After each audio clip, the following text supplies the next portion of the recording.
نور حق شمع الہی کو بجھا سکتا ہے کون، جس کا حامی ہو خدا اس کو مٹا سکتا ہے کون۔ اسکرین پہ آپ جو چہرہ دیکھ رہے ہو، یہ عظیم ہستی جو آپ کے سامنے ہے، اس نے اس بار کمر کس لی ہے۔ غریبوں کا لیڈر اور جو بے روزگار نوجوان ہیں ان کا ہمدرد۔ میں بتاؤں آپ کو یہ ہمدرد جو غریبوں کا اور نوجوانوں کا لیڈر ہے، جو وادی کرنا سے اس بار DDC کے الیکشن کے لیے چمکتے ستارے کے روپ میں ابھر کر سامنے آئے ہیں۔ یہ عظیم ہستی وہ ہستی ہے جنہوں نے 2008 سے لے کر 2014 کے درمیان کرنا کے اندر جتنی بھی ڈیولپمنٹ ہوئی، محترم جناب کفیل الرحمان صاحب کے ساتھ انہوں نے شانہ باشانہ بہت زیادہ محنت کی اور ہر طرح کے کردار میں ان کے ساتھ بھرپور محنت کی۔ کرنا کو وہ پہچان دی جسے اس کی پہچان کی ضرورت تھی۔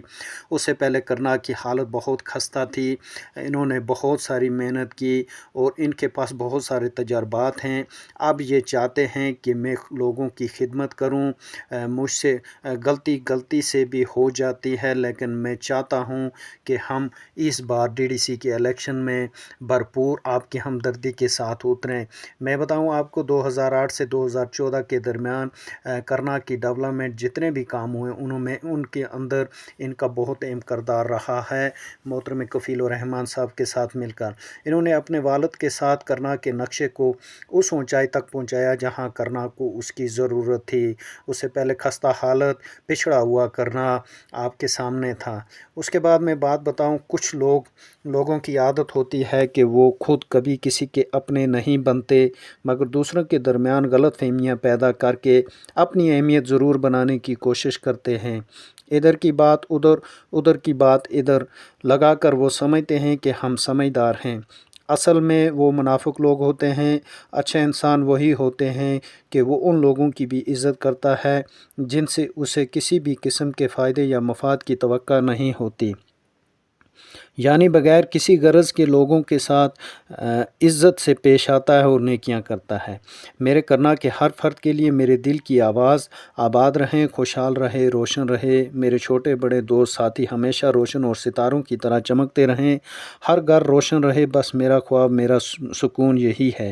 میں اپنے علاقے میں ہر طرح کے حالات کو بدلنا چاہتا ہوں، بس آپ کی ہمدردی کی ضرورت ہے۔ مجھے پتہ ہے DDC الیکشن کے لیے اور بھی بہت ساری حسین ہستیاں، عظیم چہرے ہیں، لیکن میں آپ کی ہمدردی کا طلبگار ہوں۔ میں چاہتا ہوں کہ مجھ سے خدمت کا مجھے موقع دیا جائے۔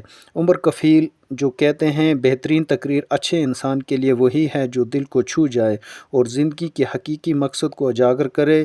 شمس خیال کے بقول زندگی موت کی سب سے بڑی امانت سمجھ کر جیے۔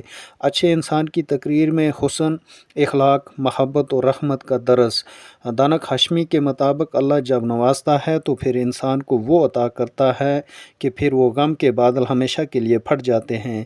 اچھے انسان کی بات دوسرے کو امید اور جینے کی نئی جو وجہ دیتی ہے۔ میں بتاؤں آپ کو، عمر کفیل کا ماننا ہے کہ بعض اوقات حالات کی سختی انسان کو مزید مضبوط اور سمجھدار بناتی ہے۔ ان لوگوں کی گفتگو اور تقریروں میں ایمانی مضبوطی اور یقین کی جھلک نظر آتی ہے۔ ان کا مقصد دوسروں کو جگانا اور حقیقی معنوں میں خوشحالی کی طرف لانا ہوتا ہے۔ ان کی تقریر سننے والوں کے دلوں میں ایک نئی روشنی اور ولولہ پیدا کرتی ہے۔ تو اس بار جو آپ کے سامنے یہ حسین چہرہ، یہ حسین ہستی ہے، یہ DDC الیکشن کے لیے اس بار تاج پوشی ان کے حق میں انشاءاللہ تعالی ہوگی۔